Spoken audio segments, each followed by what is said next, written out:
Hey everyone, welcome back to the channel. Today we're diving deep into one of the most enigmatic and frankly terrifying factions in Wuthering Waves, the Fractsidus. If you've been playing Wuthering Waves, you know Solaris 3 is a world scarred by the lament, a reoccurring catastrophe that just changes everything. And while most people are trying to survive it or recover from it, the Fractsidus from behind the scenes are actively trying to make it worse.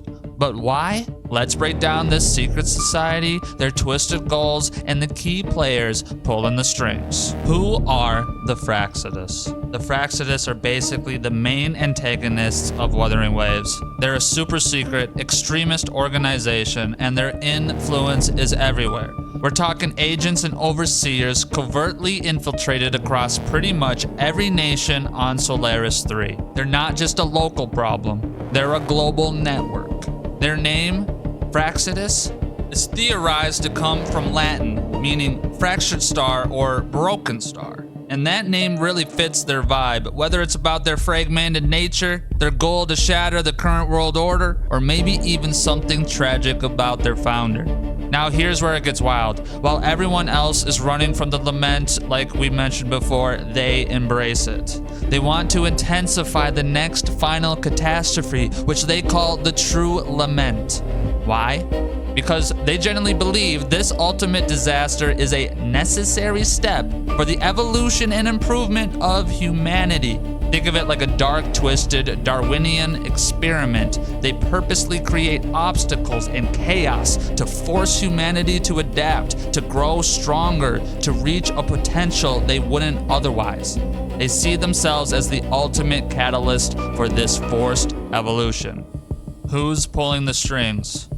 Who started this whole radical movement? The Fractsidus first emerged from the chaos of the first lament. Their founder is described as an enigmatic resonator who underwent a further evolution after the second lament, gaining the ability to perceive greater possibilities for humanity. This led them to kick off their certain plan. But it gets even deeper. There's this shadowy figure known as the Grand Architect. This entity is described as a puppet master of fate, a cold, calculating force behind the tragedies yet to unfold. The Grand Architect seems to be the ultimate authority, even manipulating core members like Frolova by taking on other forms like Triss. They even orchestrated Frolova's promise. And here's the mind-blowing theory that changes everything. What if the protagonist, Rover, is actually the one who founded the Fractsidus in a past life? Seriously, some lore suggests that a past iteration of Rover, after countless failures to combat the lament, concluded that natural evolution wasn't enough. So they established the Fractsidus to act as a catalyst to accelerate humanity's growth by intentionally creating chaos.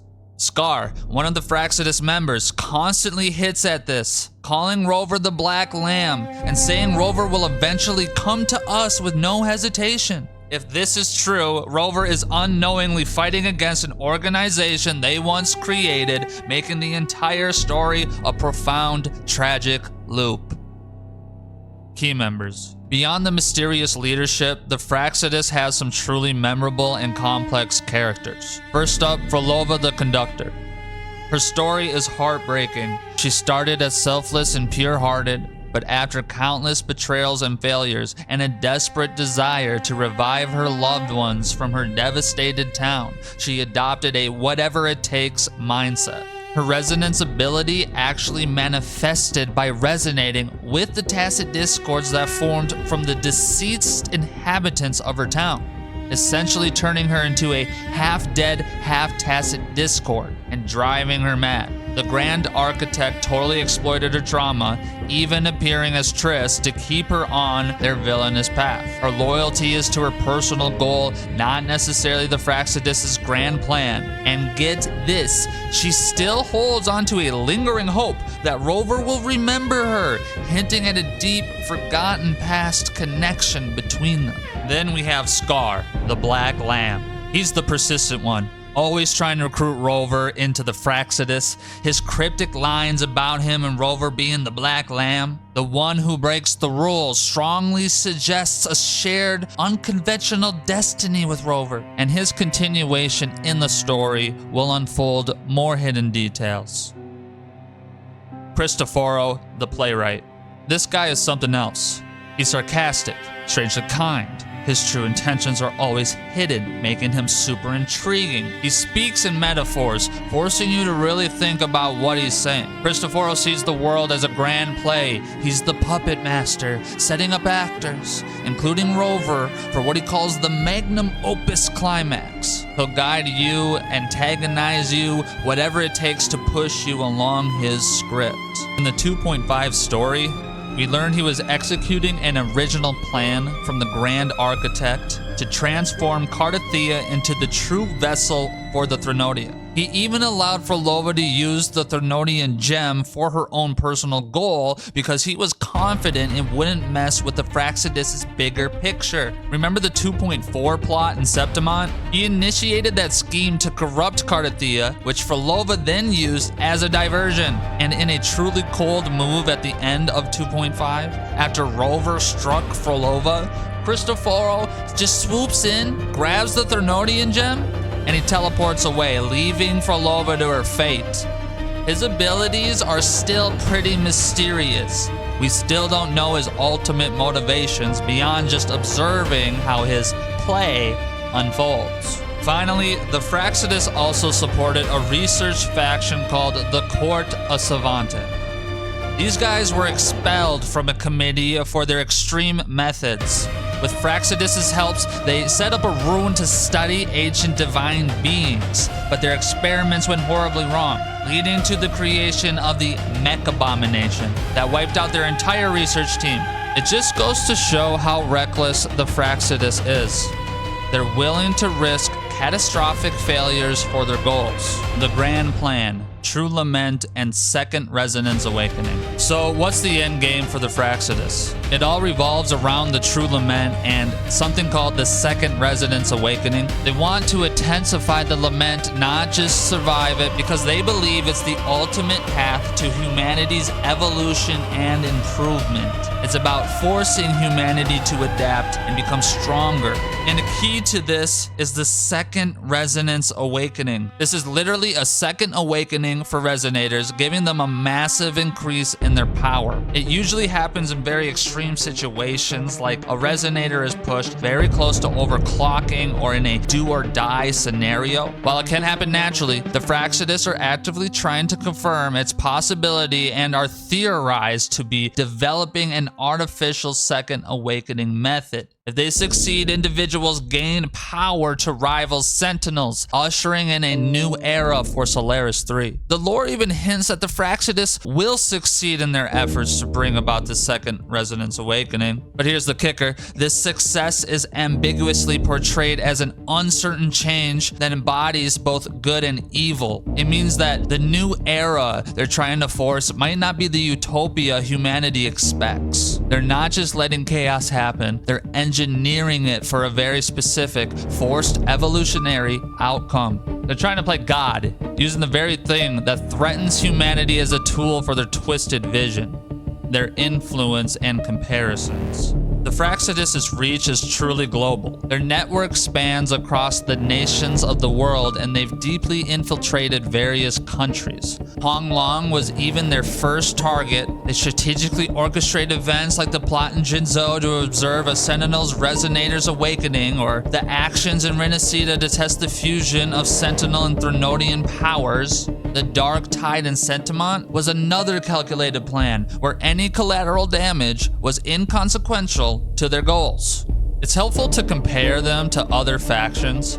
They're explicitly contrasted with the Black Shores, which are also mysterious but not an extremist group like the Fractsidus. Their philosophy also draw parallels to other Kurl games that I read about, like Punishing Grey Raven. In that game, the Ascendants also believe in creating a world only for the strong, subjugating humanity to a great filter after an apocalypse. This really highlights the Fractsidus' Darwinian mindset, their drive to accelerate evolution evolution and filter out the weak. This comparison and the contrast with other groups paints the Fractsidus in a complex light. While they're definitely antagonists, their ultimate goal is the evolution and improvement of humanity, or so it seems. Their methods cause despair, but they believe it will lead to greater hope. The outcome is both good and evil. It forces us as players to question whether their extreme actions, despite the suffering, might actually lead to a necessary transformation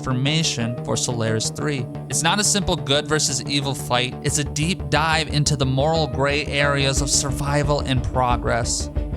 When considering what we just discussed, we can come to our conclusion on the Fractsidus. The Fractsidus are a formidable secret and extremist global organization born from the ashes of the lament. Their core belief is that intensifying the lament and achieving second resonance awakening are brutal but necessary steps for humanity's accelerated evolution. Their leadership is shrouded in mystery, with manipulative Grand Architect at the top, and the shocking possibility that Rover themselves might be their original founder. And with the introduction of Cristoforo, the calculating playwright, we see another layer of their intricate, manipulative schemes. Much about them remains a mystery, especially the full truth behind the Grand Architect and Rover's past. But one thing is clear, the Fractsidus will continue to be a pivotal force in the future storylines, constantly challenging humanity's resilience and its very definition of progress. The Fractsidus embody a profound philosophical dilemma at the heart of Wuthering Waves. Is forced evolution, even through immense suffering and engineered chaos, justifiable for the long-term survival and improvement of a species? Their existence compels players and characters alike to confront uncomfortable questions about humanity's true potential, its inherent limits, and the ethical price of progress in a world constantly on the brink. They are indeed the fractured star that seeks to reshape,